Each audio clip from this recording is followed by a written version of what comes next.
Okay, well, good morning, good afternoon, everybody. My name's Eric Hemmer. I'm the host for the special interest group here, and it's good to see so many familiar faces. This is a group that we've been running for approximately 2.5 years now. It started with 30 members on our first meeting, and we've grown to over 750 members now. So I'm very excited to get into today's meeting with you. There are a lot of new people who have joined in the last 3 months. So I wanted to quickly let you know that I've been with ServiceNow for some time. I helped start up the employee workflows product line back in 2013 when customers started asking us if they could use ServiceNow outside of the traditional IT service management. And I get time to spend with our more progressive customers and see how their thinking of employee experience evolves over time. I take a lot of that feedback to our business unit and development and product management teams. And I spend a lot of time with customers such as NASCAR, who we'll have on here today, to help them achieve their aspirations with the product. Now, some of you may have just noticed that I said NASCAR when all of the promotional emails that were setting up this event referred to E&J Gallo Winery and Frank Martin. Frank had a great story to tell, and we were really excited to hear his story. I can give you some quotes from him, but at the last minute, he had some emergencies and told me yesterday afternoon, as a matter of fact, that he would not be able to be on the call today. Did I panic? No, but I did call Chris over at NASCAR. So Chris Tozier, he graciously offered to jump in. He was going to be our guest speaker on our November call. I knew he had all of his materials in his mind. And so I'm very, very happy and fired up that we could get NASCAR here to present, and Chris could share his story with everyone today. We will also have Nick Derbaka talking about our Unified Experience product roadmap that will include elements of Employee Center Pro, as well as employee communications. And I know that's something that's always been of high interest. And then at the end, I've got some other events you guys may like to sign up for. So I've got some QR codes and some other things to make sure that everyone is able to get as much information as they need to be successful in their own endeavors. For those of you that have been members of this group for a long time, you have seen customers such as Disney present, Paramount, Skechers, Rocket Mortgage, HJF. The list goes on of customers who have replaced their traditional intranet portals with Employee Center Professional and ServiceNow. One of our guest speakers back in February was Trivium Packaging. Here's where you can get out your cell phones if you'd like to take a scanned image of the QR code here. I just wanted to point out that Ann Halverson, their VP of Global Communications, who presented on our group, has also recently written and authored a story with ServiceNow, like a case study that's available on our website. So if you want to read Ann's story and their success at Trivium Packaging, share this with your colleagues, go ahead and scan that QR code, and you'll have access to the complete story on our website. With that, here's a quick introduction for our two guest speakers that I mentioned. And I'm going to quickly just give a little preamble for Chris before we turn it over to him. I first met Chris in New York at our K22 conference, so just over a year ago. And Chris had some questions about, who really leads employee experience at most organizations. And my answer to Chris was something like, it's the person that has the most passion and influence to improve the employee experience at his or her organization. And I was really gratified and impressed to see Chris sort of take on that mantle and go and drive employee experience improvement at NASCAR. And without further ado, I'm going to go ahead and turn it over to Chris to share his story. And Chris, I'll stop sharing as well so that you can share your slides or your screen if you would like to. Excellent, Eric. Thank you for the introduction. Are you sure you weren't panicking just a little bit yesterday? I felt like I heard a little bit of panic in the email, but it's all good. Maybe there was a little urgency for sure, but I was only going to panic if you said no. All right. Well, we definitely appreciate the opportunity to tell our story and the process that we went through to go live with our with our inside track. We call it inside track here at NASCAR. That's how we branded it. So you'll hear me say inside track or employee center, probably interchangeably, because I've talked a lot about it over the last year, basically. So I wanted to give you guys a little bit of background on the motivation for the change that we went through. I know everybody has probably a version of this, but I think it was a little unique for us here at NASCAR that really pushed us in a new direction for how we're engaging with our employees. So we had back in really 2019, late 2019, we announced a major merger acquisition at NASCAR that was fairly unusual. So we have the private organization of NASCAR, which is the sanctioning body, but there was also a publicly traded company called International Speedway Corporation, which owned a lot of tracks and was an event operator. So they primarily ran NASCAR events, but they're big real estate properties. So, you know, we do other things like music festivals and other sporting events.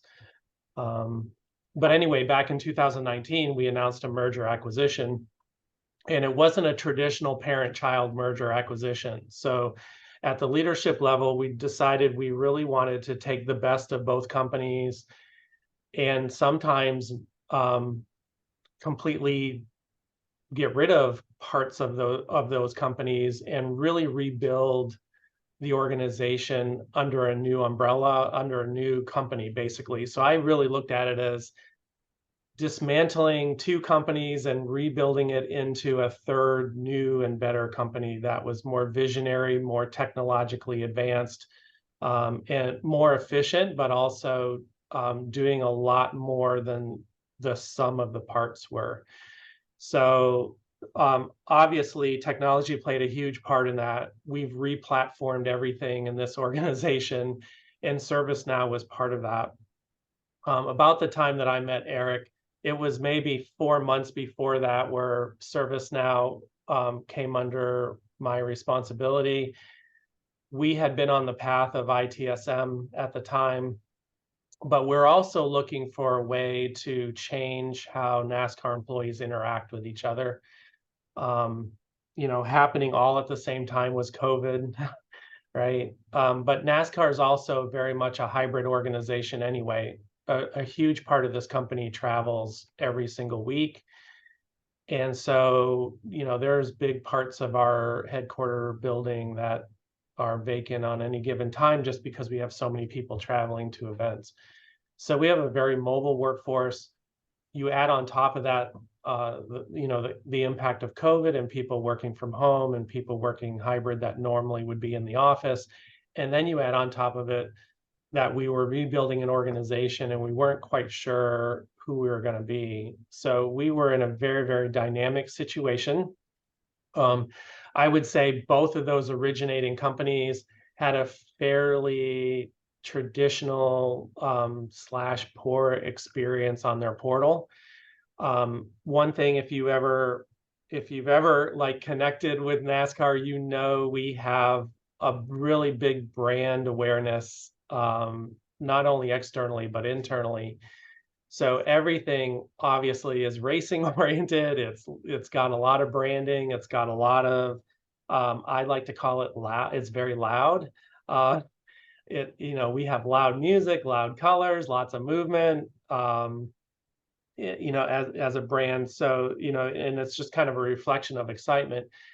Our internal presence has been very, very focused on that same mindset. Like we were if you looked at our original, I wish I had a screenshot to share with you, but if you looked at our original portal on one part of that organization, it was almost all about NASCAR itself and not really about what it's like to be an employee here. And I have a quick question for you. I think the story is great. Are you intending to share your screen yet, or? Yeah, in a minute. Yeah, in a minute. Okay, we just wanted to make sure you weren't already thinking of sharing it. Yeah. So unfortunately, I don't have images of the original, but it basically looked like a NASCAR.com website that was internal facing and employee, like supposed to be employee facing.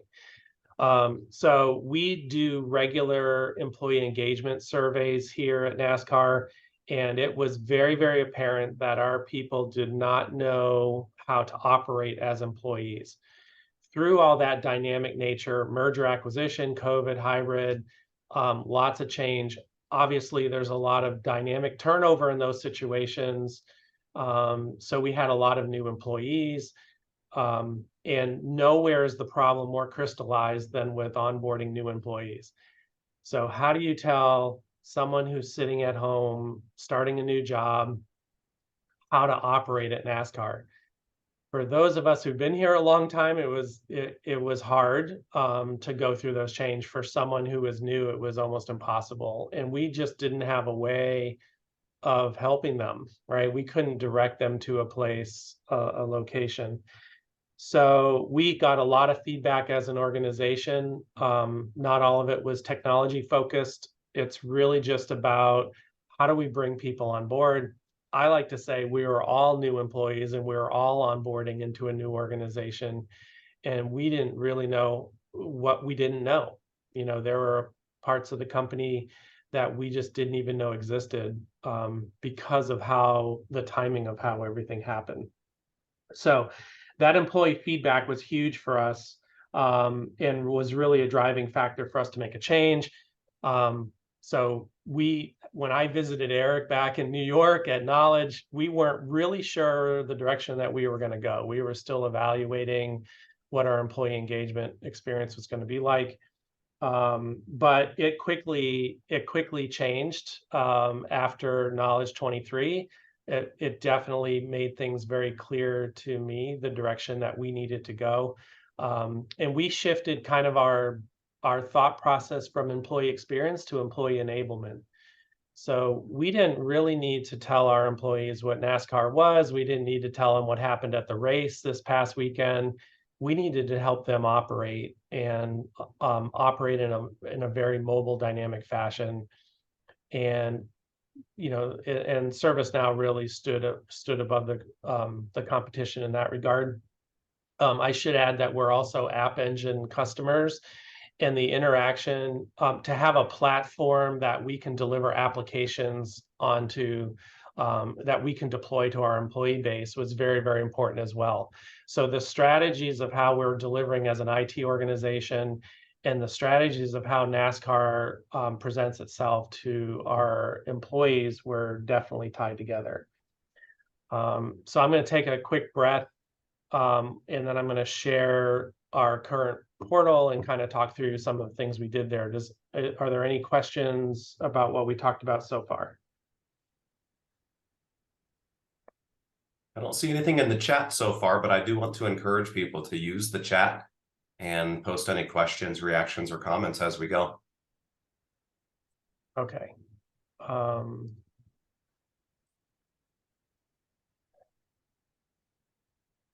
So I'm assuming, Eric, can you see the screen? Loud and clear. Okay, perfect. So there's a lot to talk about. So I wanted to make sure I covered some really key points. Really important to us. If you have spent any time looking into what Employee Center can do, you've seen a lot of different experiences that companies are deploying at their organizations. We wanted to make sure that we were putting something in place that did not require a whole bunch of overhead in order to upkeep. So that was a key determining factor in us choosing ServiceNow, was that we believed we could deliver an engaging experience, but not have to, every time we do an upgrade, having to redo it, having a lot of overhead and a lot of testing associated with those upgrades. So we wanted to make sure that we were focused on adding value in the future and not just maintaining what we have. So one of the things you'll notice here is you'll see a lot of parts and pieces that we consider fairly vanilla that are just upgradable by ServiceNow. And that was really important to us. The other piece of it is, of course, we wanted to make sure we had branding. So somehow we had to have a vanilla platform that we could also brand heavily enough that people, that our marketing department and our entire organization recognized as an employee platform. So those two pieces we feel really came together in our inside track. So you'll see a lot of branding elements that are fairly subtle. We shifted away from a very video heavy, photo heavy, news story heavy portal to a very information heavy portal. So there is a shift. And if you were looking at our old portal, you would have seen videos, you would have seen an image carousel that carried the NASCAR.com stories on it. And we have moved that to it hasn't disappeared, it's just not front and center. So I wanted to give you guys a quick orientation to what we did and why we did it. And then we can kind of take a breath and talk some questions as well. So we have our primary goal for interacting with our employees, we really want it, I call it being the Google of NASCAR. We want it to be the internal Google. So the search capabilities you'll see are front and center here.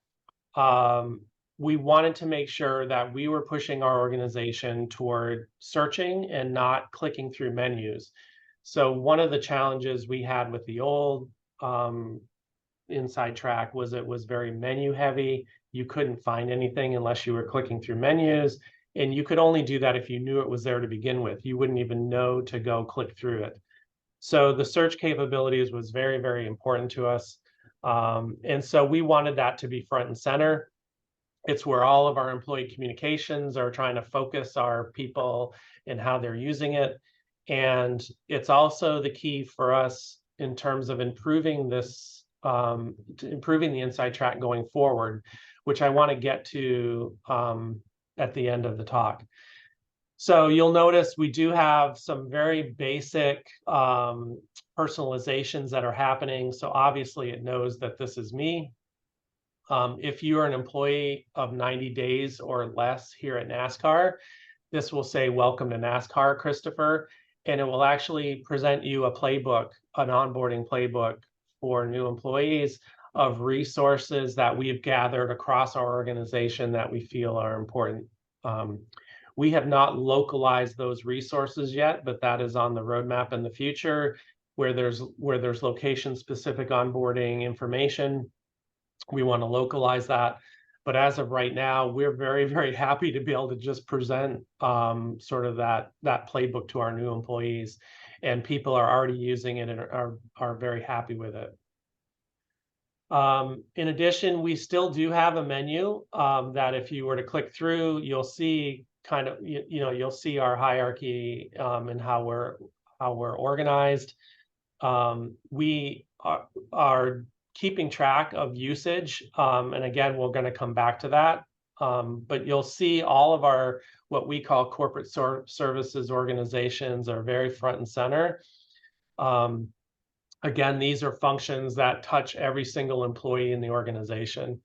There's also a whole bunch of other resources, and this is definitely one that is going to grow and improve and be a little bit more efficient as we move forward. We don't want this to be a garbage can, but it's a little bit of a miscellaneous garbage can, right? So things that don't necessarily fit in other places. But there are really, really key strategic functions that happen in this other resources function. We're very, very travel heavy. So the travel menu is very important to us. It's got all of our travel policies in it. And we're also very, very location focused. So helping people, especially new employees, figure out how to travel in this organization has been historically very, very difficult. And now we've given them a way that they can actually figure out how to do it without making a whole bunch of calls. So this seems very, very fundamental. We'll talk a little bit about the importance of content delivery and actually creating the content in a little bit. But we were struggling with this before. Again, two big companies coming together. We weren't sure what we were looking like and how we were going to operate. So being able to come together on this platform and just starting that process has been very important.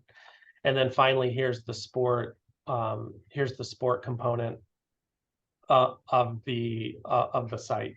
So down here, you'll see a whole bunch of sporting. If people want to get their sport news from here, they can get it. So there is a ton of information. The goal today is not to go through all that information, but I just wanted to give you a flavor for what we went live with. Our stated goal was to get rid of the old Inside Track and have our new platform.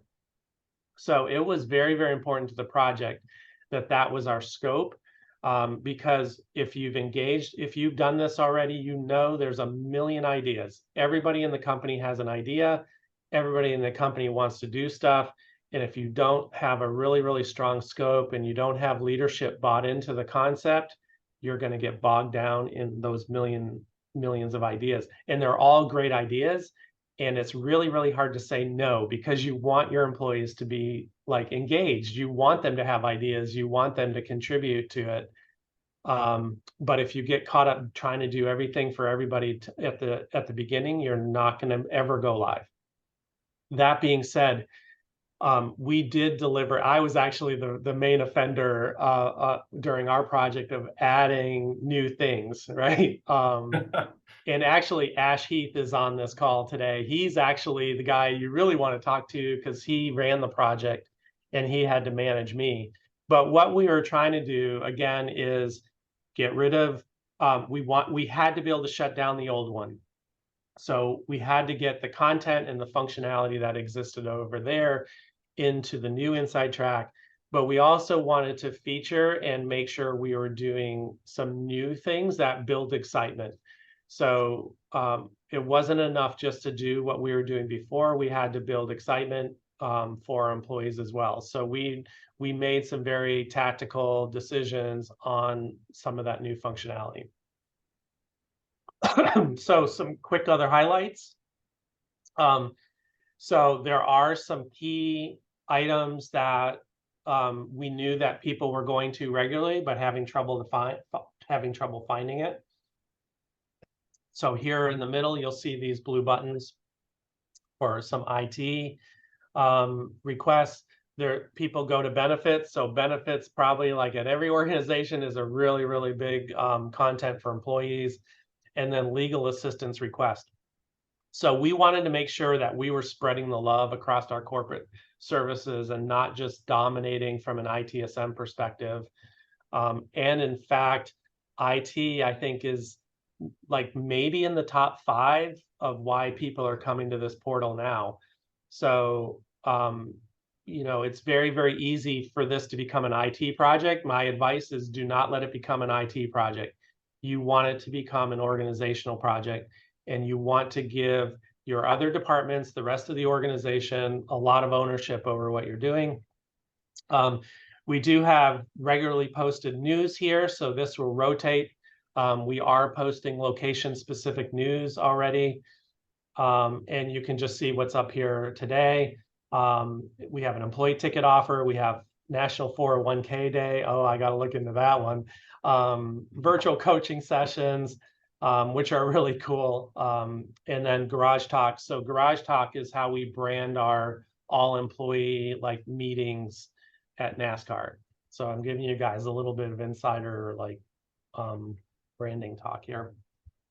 But we actually publish all of those newsletters, and we publish connections to the videos that we do for those all hands meetings. We feel like sharing your feedback over here on the right column has been very, very important, so that when people do have ideas, they have a way of like expressing them. And it's also obviously a way for us to collect that feedback and prioritize it, which we're going to come to really quickly. ServiceNow tasks, which is a very typical widget that you'll see on a lot of people's portals in Workday. Very uniquely here, this widget actually works very well, but we have not decided to actually execute Workday tasks within ServiceNow yet. So if I click on this, it'll take me to Workday. So that's coming on the roadmap, but it really had to do with the confidentiality of what's happening in Workday, and just wanting to make sure we had our act together before we let people click through. As an IT person, and I'm actually responsible for Workday as well, I'm sitting there thinking, well, this really isn't a big deal, but it is a big deal for the organization to accept it. So right now, people are clicking it through. People love this widget. So if one of the challenges with Workday is historically people have had to go into it in order to know they have a task, because they quickly ignore their email notifications. So what was happening was people weren't doing their tasks. So being able to present the fact that they do have tasks out to our employees has been a really big win for this portal. So it looks really simple. It's not really doing much except for gathering those open items from, in this case, I have 12 Workday tasks, and it's letting me click through it.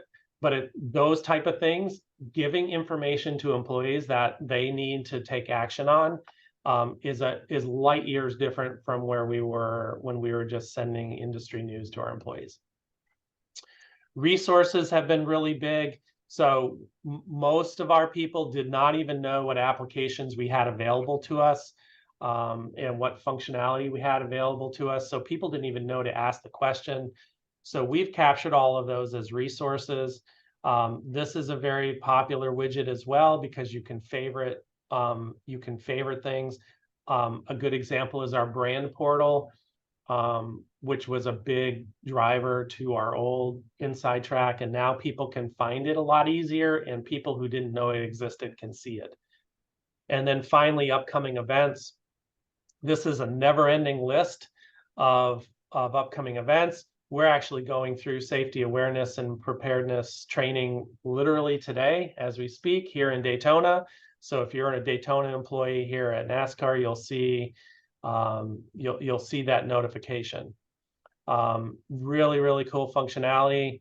And people are really responding positively to having that. Again, that's the challenge with email, is it scrolls by. If you don't capture it right away, it's like you lose vision. So this is a way of employee information kind of persisting, and I'm able to see what's going on, what's happening next week at a particular location, without having to scroll through email or forgetting it. So we have a very big wellness culture here, so you'll see a lot of wellness activities. Okay, I'm going to take a breath here again before I just talked a couple of seconds about the future roadmap and how we are managing the roadmap, because that's going to be very important as well. Questions? Oh, we have a lot of questions now. Okay, give me a doozy that there's no way I can answer. Oh, well, I don't know if there's any that are unanswerable. But let me pick out a handful of them before you shift and talk about your future plans for InsideTrack. So you mentioned early on that you explored other options beyond ServiceNow. And so there was a question about your evaluation process and why you thought ServiceNow was the best solution compared to the other technologies you looked at. Yeah, the big competitor that we were looking at was Viva. We were a Microsoft shop as well. Teams is obviously very important to us in O365. So really the biggest competitor to ServiceNow was the Viva platform. And we went with ServiceNow for two reasons. One was truly the overall platform itself. So we're Integration Hub customers, we're App Engine customers, and the fact that they play so well together obviously was a really big deal, right? So if we were to go to a different employee center, it would have presented some technical challenges, kind of making all of those parts and pieces operate the way we wanted them to. So again, Employee Center is also the platform that we launch new applications from, right? Because employees need to know how to find them. They need to know they exist. And so launching from the Employee Center was important to us. So there was that piece, and also just the way it just operated from a delivery perspective, that we could deliver a sort of a custom feel. Like, if you know how ServiceNow delivers this, you look at it and you can see that we delivered it in a vanilla kind of upgradable way. But employees don't know that, right? So we were able to brand it heavily enough that it felt very NASCAR-y, but it also made us happy on the technology side that it was very, very upgradable. So those were the components that really drove the decision that we had. Yeah, that's great. That's great. And I will mention, we love Microsoft. We have a lot of integrations to Microsoft to make it a seamless experience into Teams, for example. Yep. To be able to index and search SharePoint online.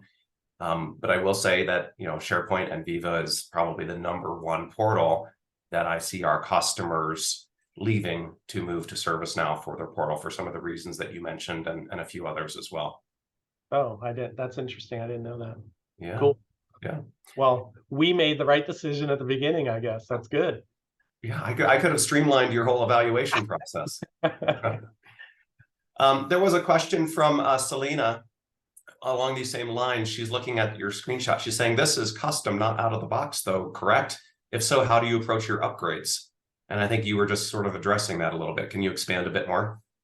Yeah, so it is custom in the sense that it's branded, right? This banner image that you see here, this actually changes every time you reload the front page, so the imagery changes. It isn't truly out of the box, but it's configured, right? So we're not building custom design in how this front page works. It's actually built in the same framework, so it's all completely upgradable. And if you want to reach out, I can connect you with Ash, who's on the call, and probably can give you a million more discussion points on that, because we just went through an upgrade. So I'm sure it's top of mind for him. Yeah, that's fantastic. And for those of you that may have not seen other customers present, the look and feel of the portal can really be whatever a customer wants it to be. So the arrangement of the widgets, the colors, the themes, styling through CSS, all of that can create a very unique look and feel. Even creating new widgets is not considered a customization. Anything that's net new will never interfere with your upgrade cycle. Along that segue, the share your feedback widget, there was a question of whether that's using ServiceNow surveys or something else to collect that feedback. Boy, Ash, ping me. Is it using, I don't know the answer to that. It is using ServiceNow functionality. I don't know if it's a request or using survey. I've taken Ash off mute too, in case you'd like to actually verbally. Yeah, Ash, clear it up, man. No worries, guys. I actually answered that one in the chat, but no, that one is using it's basically a carousel widget, and the image is linking to a catalog request item that turns the feedback into interactions that then we can either turn into enhancement requests or incidents, if there's an issue. That's excellent. And I've seen a lot of customers who replace their intranet portals create a feedback widget like that. Like, I saw Matt Cronin on the call today from Elenco. They were one of the first presenters on one of our first special interest group calls, and they certainly had developed a feedback mechanism for portal feedback as well. If I could interject real quick, the last thing I wanted to cover is sort of the future, and I think this kind of plays into it. So we definitely, one of the great things about ServiceNow is the reporting of usage, what people are searching for, what they're looking for, and the feedback. So we actually report on that very regularly to our leadership, and we're using that feedback to drive content improvement. So again, remember, we want that search capability. We need all that information in the system. So when people are searching for questions or answers to their questions, they're getting the answer to their questions. So we utilize that data a lot to update information, make sure we're providing the functionality that people are trying to get. So between the reporting of ServiceNow and this feedback button, we're using now all of that to prioritize our forward-looking roadmap. Again, which there are hundreds of things. If you could see Ash's whiteboard, I always laugh when I walk in there because it's there's a lot of requests and a lot of things, which again is very, very good. You have to figure out how to prioritize it. So we've taken a very data-driven perspective on how to prioritize that whiteboard. That's fantastic guidance that I think will benefit every customer who's along the same path. There's a question from John Fitzpatrick. Are there any multilingual capabilities? We do not have multilingual to my knowledge. Ash, we haven't done any of that yet, right? No, not yet. Yeah. I will mention, John, that Trivium Packaging rolled their portal out in 16 languages across 20 countries. And Ann Halverson talks a good bit about that in the story that I advertised in the beginning. So I will share that slide with you at the end as we wrap up. And if you didn't get a chance to scan that QR code to go read her story, then you can certainly do that. Okay. Yeah, Ash, let's put that on your whiteboard. I like it. I'm out of room. All right. Let's see. I'm going to just try to pick out a few of these. You talked about, there was a question about the Workday tasks and how you integrate to those. I think you covered that after the question was posed about taking people into Workday. I will mention to people, and you'll see this in the roadmap, I think that Nick is going to show you, that we do have some new spokes for Workday approvals and tasks as part of Approval Hubs, which is part of Employee Center Professional. So we're providing an out-of-the-box way for people to both see those and or take action on them in ServiceNow. Because with Approvals Hub, we provide you the option to allow them to actually action on it in ServiceNow or direct them into Workday or whatever system of record that is, because it could also be things like Concur, SuccessFactors, Coupa, Ariba, in order to take the action there if you prefer that. Okay. I'm very excited about that. Mm-hmm. Well, here's a good question. So it says, I like your taxonomy. This comes from Andrew Lyons. I'm curious how you handle governance across the groups. Who decides which group gets priority on the page, campaigns, etc.?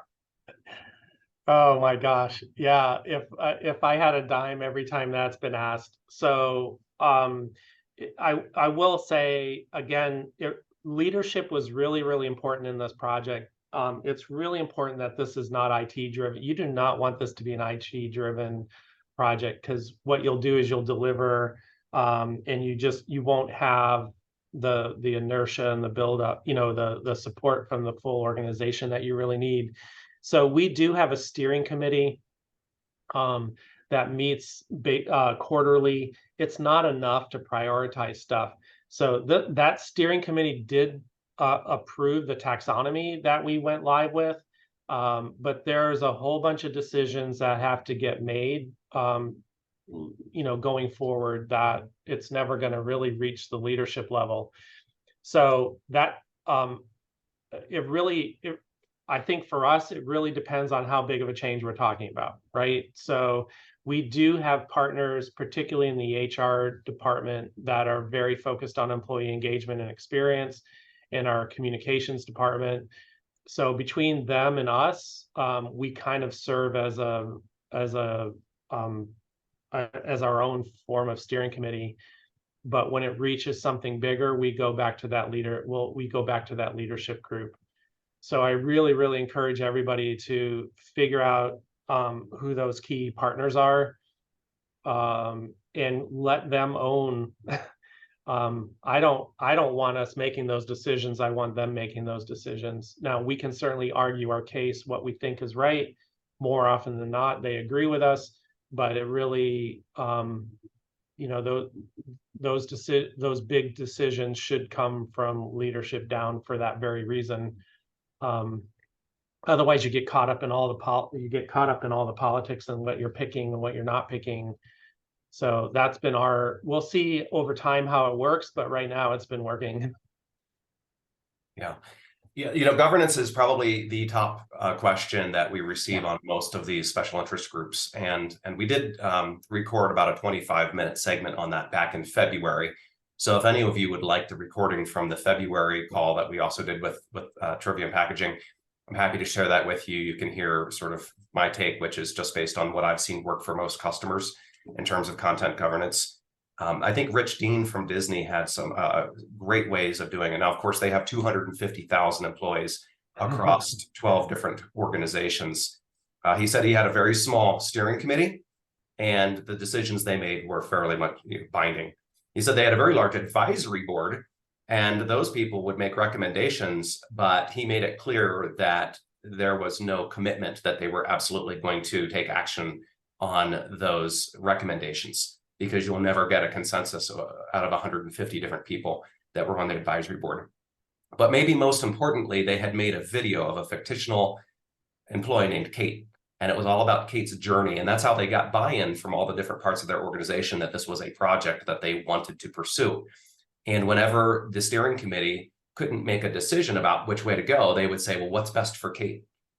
And that was the tiebreaker in every case is, well, what's best for Kate? It's not necessarily what's best for IT or HR or communications or whomever. It's, well, what's best for Kate?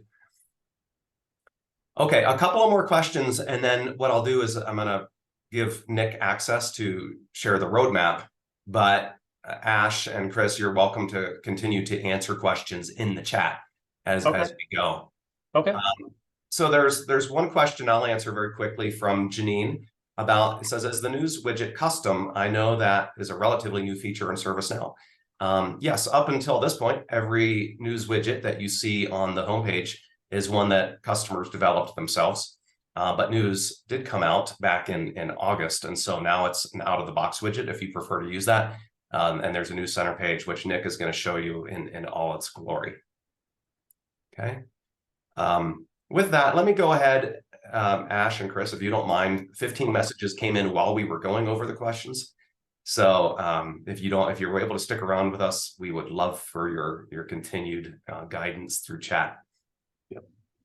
And with that, I'll turn it over to Nick. Perfect. Hey, thanks, Eric.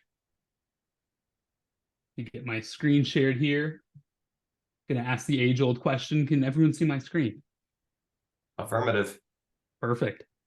Well, really excited to be on the call today. And what I'm going to go through over the next 20 minutes is really our employee experience roadmap for the rest of the year. So things that were released in August, some of the things that are going to be kind of rolled together in Vancouver, and then also what's going to come out in November, because there's some really exciting stuff that's going to cap off the year and bring some strong momentum into next year around everything ServiceNow is doing, from that employee experience perspective. But before I get started, I'll just say I'm kind of filling in today a little bit for Pooja Gupta, the queen of Employee Center here, who I think a lot of folks are familiar with. Again, my name is Nick Derbaka, and I'm just a solution consultant who, again, works with a lot of companies. I've seen some familiar faces here on the attendees list, in all of these employee experience type areas. So, really excited again to be here talking with you all today.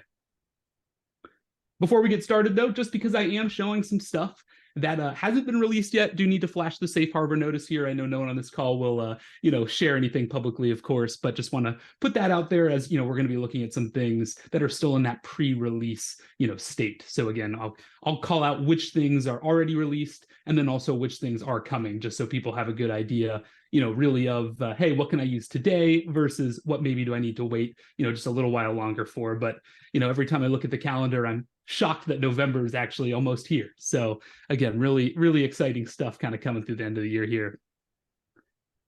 What I'll say though, too, again, everything here is really just kind of what's being released in August, November, but it's mainly the highlights. I'll show at the end here an opportunity that everyone on this call will have actually to get on with Pooja, actually tomorrow morning, if everyone has some free time potentially, where she's going to go through the full roadmap in detail. So that's about a 90-minute call.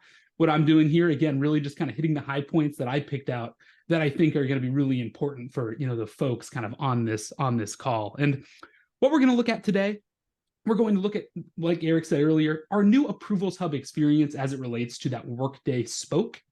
We're going to look at an updated homepage experience that's coming out in November, some new mega menu taxonomy options, and then we're going to dive into the actual brand new news experience that was just released in August. That's going to have a lot of really cool new features here coming in November. So as I'm going through this again, too, I'll trust Eric's monitoring the chat, but any questions or anything, I'm happy to pause before I go into the demo or, anything that I'm going to show here, answer any questions. And again, if there's any kind of follow-up or anything, I'm happy to connect you with Peugeot are the right people internally to, really gonna get some of these new features on your all's roadmap. So first, what we'll talk about here, and again, I apologize, the picture is definitely small. There'll be some videos and whatnot coming in the coming weeks here about this, is our new homepage design experience. So kind of 4 key things to call out here. I know it's really small. I got a slide on this in a second though. So that new mega menu and taxonomy experience, really cool. The configurability we've added to make that mega menu experience really unified with our traditional service portal page experience. On top of that too, you may notice here, we've enhanced those content widget experiences across the whole homepage. So, I think the out-of-the-box experience, normally you're seeing that content stacked in a row. What we have now is more options for, hey, how do we display that content without needing to do, those kind of customizations? You'll see here, we've got a different kind of view set up, with those tiles organized in a different manner. So again, some really cool stuff. Again, we can do all through configuration as it relates to displaying that content. And then we've also opened up the page a little bit. We've added a little bit more space and more dedicated widgets for those targeted communications. So as we go through some of these other slides, you'll see areas of things like this over here, like that happy work anniversary slides where we can service birthday messages, other kind of relevant corporate communications, maybe specific for a certain team that, hey, maybe isn't necessarily a piece of featured content, but it's something we want to have on that page, in a dedicated spot where so employees kind of know where to look for those types of messages. We also, again, have a more dedicated right column over here to those employees themselves, right? So we have the ability now to add not just that personalized content, but more kind of activities and communications-oriented content as well.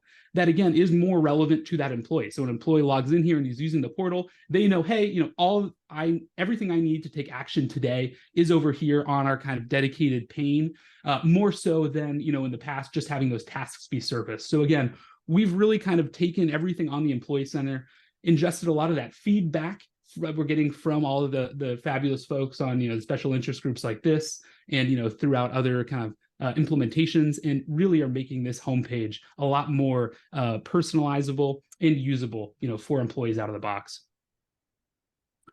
Starting here, though, with our Approvals Hub pre-built Workday integration, like Eric was saying earlier, we've now rolled out a dedicated Workday spoke and some enhancements to that existing spoke that actually help us surface those approvals, tasks, etc. from Workday directly here in that My Tasks widget and on our Approvals widget on the home page. So now what we can do with our pre-built integrations out of the box are do things like process time off requests, leave of absence requests, timesheet approvals, compensation change.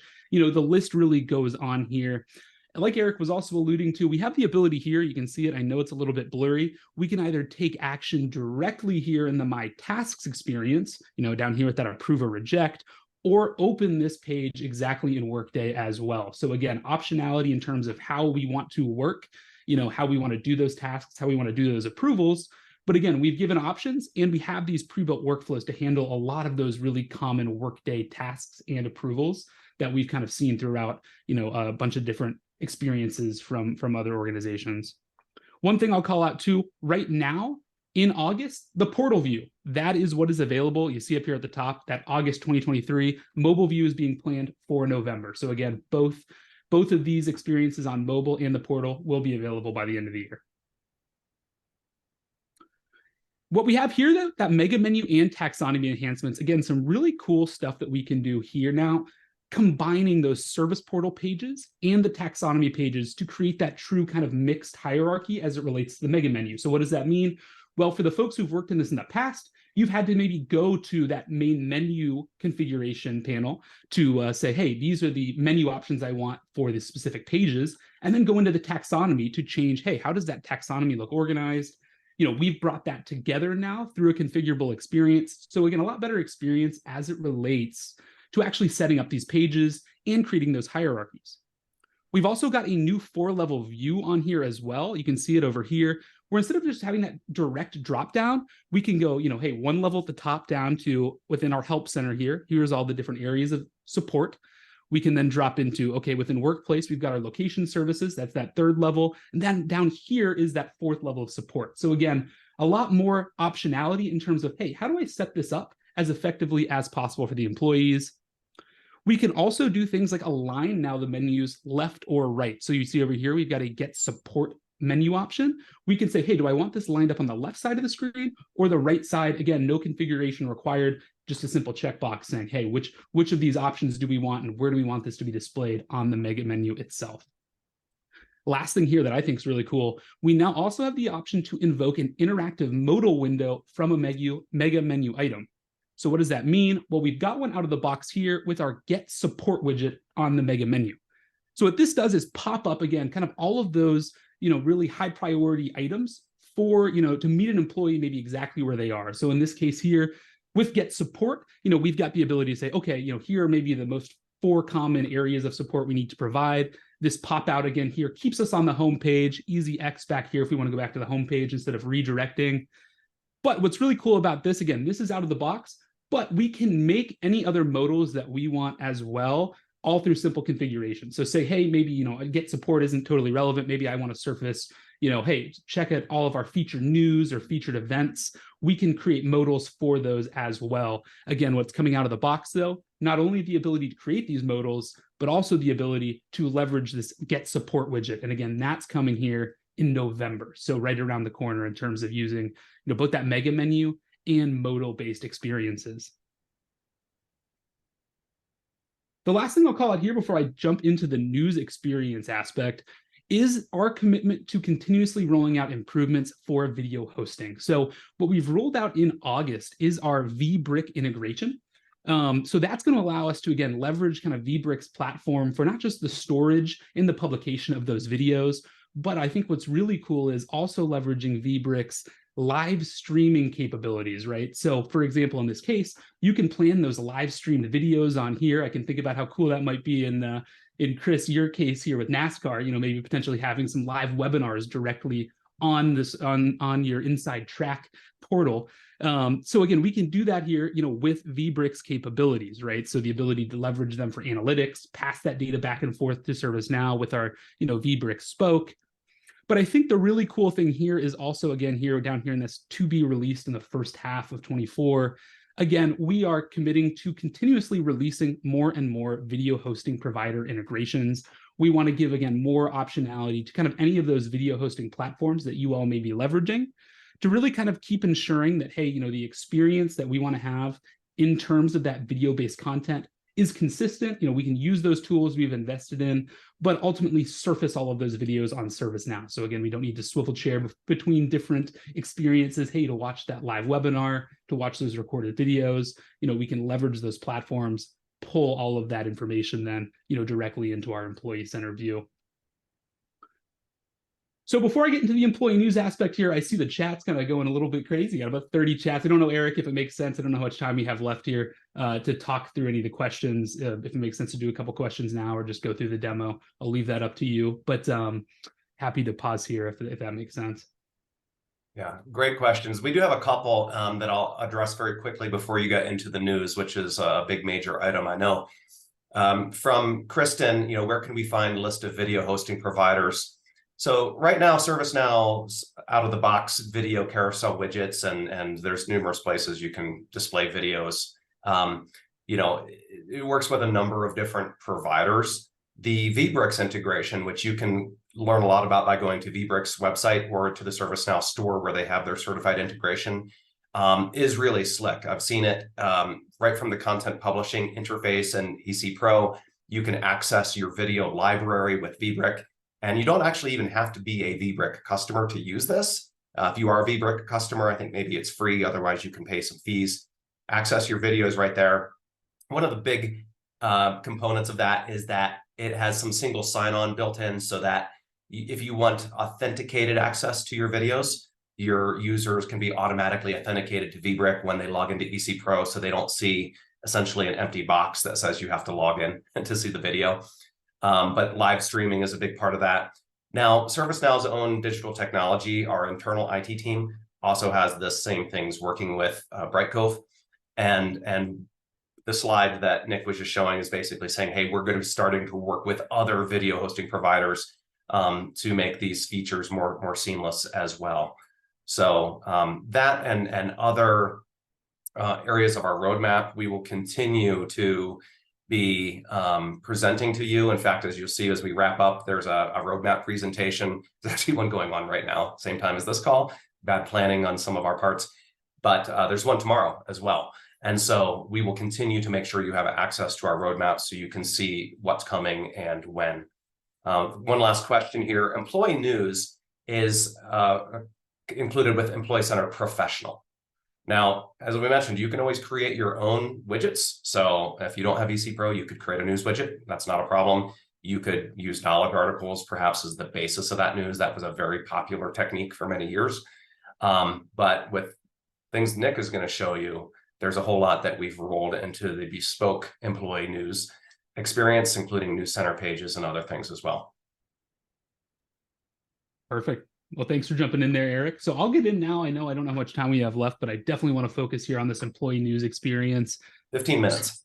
Oh, perfect. Then we got plenty of time. So what I'll say here first is employee news, like we were saying earlier, was released in the August store release, but numerous enhancements are coming here in that November store release. So what I'm going to show here first is what's available today, right? If you've got your instance, ready to go, you could download this and start leveraging it right after the call. So what we're doing now is actually bringing in a separate new page called our News Center, where we're able to surface all of these new news articles, right? So like Eric was saying in the past, maybe we were leveraging knowledge articles or another, piece of content to serve as those news posts, those news articles. What we've got now is a dedicated content type for publishing those news articles, right? And it's integrated with our rich content editor. So we're able to use that drag and drop interface to actually, kind of create those articles, embed videos, design how we want those articles to look, design templates, etc. So we can really have, again, really professional, really good quality news articles that I think a lot of communications teams are going to be really excited about. On top of that, too, it leverages that out-of-the-box kind of content publishing article or publishing flows. So we can say, hey, who are the audience for these? What widgets do we want these articles to be served up in? Because we're rolling out a number of content or news-specific widgets that we can push these articles to. So I'll kind of show what that publishing experience looks like as well. But again, some really cool stuff that we can do from not just that governance perspective, but the targeting, scheduling, and then overall, like, hey, who owns this? From that kind of different team approach of, hey, we're all going to publish our news, et cetera. So again, some really, really cool stuff. And the last thing I'll say that rolled out in August was actually the ability to leverage AI search with these news articles. So the news articles are now part of that search context. So we're able, as we're searching on the portal, it'll actually then pull up those news articles as well. So again, some really cool stuff that we've got ready to go, from today on. What's coming though in November, some really exciting stuff that adds on to this experience. You'll see at the top here, we've got that new content experience from the homepage that you can optionally leverage. But on top of that, we're rolling out news categories. So then we can tag all of these news articles that we're publishing to a specific category, which you can see here on this categories widget. I know, again, I apologize, it's a little bit small, but we have all these different categories that the admins can set up to say, hey, this article here, as we're publishing it, is, HR related, or this article is, special interest group related. And then employees, when they go to the News Center, can filter down on those categories by clicking on them and see all of the relevant news tagged to those categories.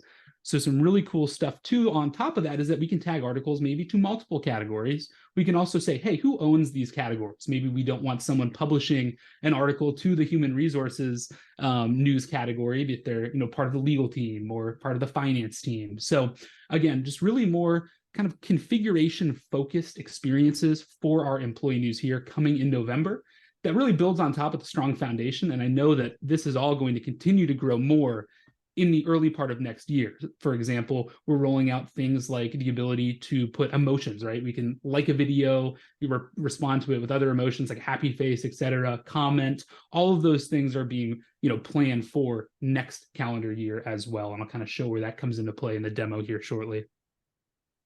The last thing I want to show coming in November as well, this employee news experience, of course, will be coming over to mobile in a new mobile experience, which is really cool because you can kind of see at the bottom here, hey, we're really kind of taking away from that, more traditional, hey, the mobile app is just for, getting help, getting support.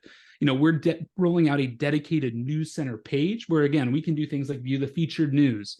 We can, navigate to that as an employee, have that be almost the homepage for the mobile app. So again, down here at the bottom, we'll see that, that news center experience on the mobile app can become an integral part of, our Now mobile app, as it's being leveraged across, your organization. So again, some really, really cool stuff coming with news and that overall employee experience aspect, over the next, not just 6 months, but into the next year and beyond as well. So I'll come back to at the end after the demo here, just give a little more information about the true full road mapping session that Pooja's giving. But in the meantime, let me flip on over here to our front end view here on a Vancouver instance for our news center. So I'm just logged in here as a standard employee. I'm going to come up here to the top to our mega menu where we can go directly now into our news center. And we're greeted here by a couple out-of-the-box widgets that I want to highlight, right? The first one here is our featured news widget. So as we're publishing all of those new news articles, we can say, hey, is this featured news? Is this just more general news? Or what I'll show in a second, is this potentially other news? On top of that, too, we have the ability to publish videos here. We have that out-of-the-box videos widget natively on this page. Also have an events widget, too. So we have the ability to push events to this page, videos, and then all of these various news articles as well. And the really cool thing, again, because this is built with our rich content editor, we have the ability to really customize, hey, what is the look and feel of all of these news articles that we want to have across our portal here? So for example, here we see our annual ESG report. Up here at the top, we've got our headline that we can configure. Then we've got our sub headline here as well. Have a quick ability to copy that link, share it out among other employees if it's something really cool. And then again on here, the ability to really customize, hey, what is the look and feel of this article that we want to have? On here, we can say in this case, it's 4 separate little columns. So we set it up like that. But again, the really kind of possibilities are endless. So what I just did, I came over to our other news widget. And what's cool, again, it doesn't change the page. The page here is not reloading. It's reloading the news in that widget. So when I do that, what's happening is I'm able to then come over, see this totally different experience here where I've actually got a tabbed news article, published the same way. So I can say, hey, okay, looking at my DE&I article here, again, the headline and the subheadline, can look at the diversity tab where we've got a banner image, look at our equity tab where we've got just an image in line with the text. And then finally, in our inclusion tab, we've got this great ability to embed videos natively within those news articles as well. So again, a lot of really cool stuff we can do from a news perspective. And again, a really cool thing that's coming out next year as well is the ability to report on these with out-of-the-box dashboards and reports. So today you could potentially build those reports because now since this is a different content type, we can, of course, report on it. So we can really build those metrics to say, hey, who's viewing these articles? What categories, in that November release are getting the most views? What's the average time users are staying on the page? Are they sharing it, et cetera? So a lot of really cool stuff that we can do now with this out-of-the-box news experience.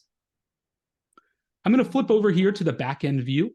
Just kind of show, hey, what does it look like to actually publish one of these articles quickly? I know we don't have too much time, so I'm just going to pick up an article that's already in flight here. But what I'll say is, within our content publishing application, we've now got a couple different modules underneath it to make the process more streamlined. So for example, now we have, hey, a create new underneath our content library module. Come down here, click create new, and it says, hey, what type of content do you want to start with? Articles and pages is the platform, and we can then start building that news article directly out of our content publishing experience. What I'll do though, again, I'll come back over here, just pick one up that's in flight already. And you know what, we'll look at maybe our new intranet portal article up here. So what we'll do, again, as we're making those changes, we see them in real time over here on the right. We can, of course, define, hey, when is this article going to publish? What's the name of the content? We can have different templates for the news. This one's just using our default template. And then that headline and subheadline here, right? We're putting at that highest level of the content. Underneath this little faded line, that is where once we open the editor, we have the ability to actually then change that content. So in this case, what I'm going to do, maybe, hey, I instead want to add a video to this article. Maybe the picture wasn't just cutting it. So what I'll do, I'll come up here, maybe, delete that picture, can come down here. Maybe I want this to stretch a little bit more across the page, can adjust that width. And then over here can say, hey, what's my provider? In this case, it'll be YouTube. We can come up here, grab our content ID,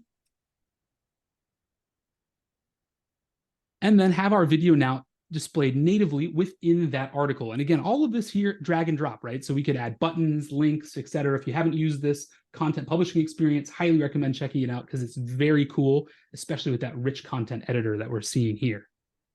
So I'll save and finish it. We can take a quick look. Hey, now we've got this video stretching the page on here. The last thing I want to do, though, is come over to my publication plans and say, hey, let's add a new plan. You know, right now this article is just on our all news and other news widget. But what I want to do is come up here, add that new plan to say, you know, featured news for our schedule. For the page, what we can do on here after we select our widget, and again, we have these out of the box widgets, other news, related news, featured news, which is what we're going to pick. We can, of course, select that page. And then we can add that audience here, similar to how we have in other areas of the content experience. We could say, hey, this is only, you know, US employees or employees with a direct report or employees on a specific team. In this case, though, I want every employee to see it because, again, of course, as we're rolling out that new internet experience, want everyone to be aware of, hey, where is this coming and how do I, you know, get involved with it? We can save that publishing plan on here. And then as I flip back over into our portal itself, we're now going to then be able to come over and see up here on our news center, our new Welcome to the New Internet Portal news article. As an employee, I can come on in. I can watch that video that I just added, you know, almost in real time and published. And again, you know, interact with other news articles, you know, directly off the same experience. So again, a lot of really cool and powerful stuff that's coming, you know, with our out of the box news experiences. So really excited to kind of see how some of the folks on this call leverage these capabilities, you know, as they not only hit that kind of general point of availability, which for news already has, but also leveraging these new capabilities coming in November and beyond. What I'll do before I pass back to you, Eric, last thing I want to call out here is just that next full EC Pro road mapping session. So I know Eric is also going to flash up a QR code with a direct link to register. But what I'll say is, again, this is tomorrow morning, so it is coming up quickly. This session will get you, again, some really good face-to-face time with Pooja, our lead PM for Employee Center. And she's going to go through the full roadmap. So everything that's coming in the next, you know, 6 to 12 months, she's going to walk through everything. It's a 90-minute session.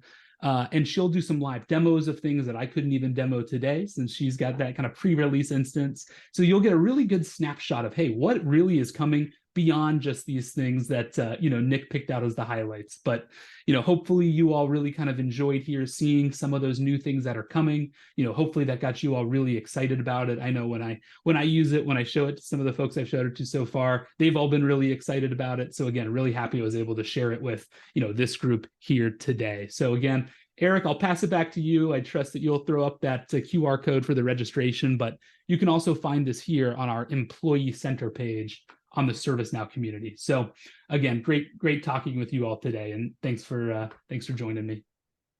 Yeah, great job, Nick. Thank you so much. That was a lot of information in a very concise amount of time. So I appreciate it. Loved your demo of the new news experience. A lot of questions between news and knowledge articles and the rich content editor.